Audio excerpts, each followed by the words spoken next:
ہم نے ایک رسالہ لکھا تھا تحقیق مسئلہ تراوی، اس کے تمہید میں یہ بات لکھی تھی کہ 1290 ہجری میں نبی اقدس صلی اللہ تعالی علیہ وسلم کے وصال پاک کے 1280 سال بعد سب سے پہلے مولوی محمد حسین بٹالوی نے یہ فتویٰ دیا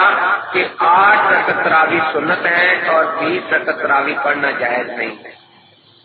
اور یہ وہی شخص ہے اس کو انگریز نے 4 مربع زمین اس لیے دی تھی کہ یہ مسلمانوں میں لڑائی اور فرقہ بندی پیدا کرے۔ چنانچہ اس کے رد میں خود غیر مقلدوں کے مولوی اور اس کے استاد بھائی مولوی غلام رسول صاحب قلعہ میاں سنگھ والے نے پورا رسالہ فارسی میں لکھا، اور اس میں لکھا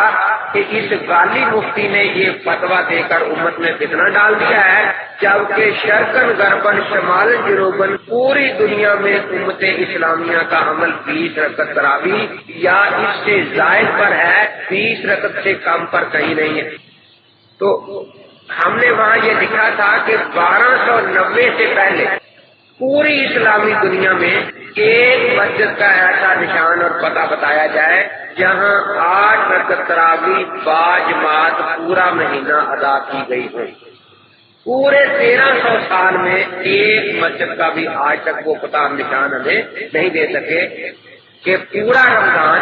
8 رکعت تراوی باجماعت اول وقت میں ادا کی گئی ہوں، اس میں قرآن ختم ہوا ہو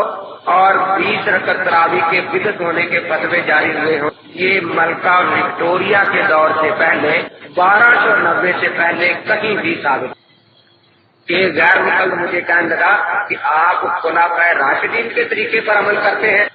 میں نے کہا ان کے طریقے پر عمل کرنے کا تو اللہ کے نبی نے حکم دیا ہے، علیکم بسنتی و سنت الخلفاء الراشدین المہدیین، لیکن آپ جو ملکہ وکٹوریہ کے دور کی باتیں لے رہے ہیں اس بارے میں تو ہمیں آج تک کوئی حدیث نہیں ملی۔ عجیب بات ہے کہ خلفاء راشدین کے طریقے کو اپنانا تو دان کا باعث بن رہا ہو، اور ملکہ وکٹوریہ کے دور میں جو بدعت شروع ہوئی ہے اس کو اپنانا جو ہے وہ سنت قرار دیا جا رہا ہو۔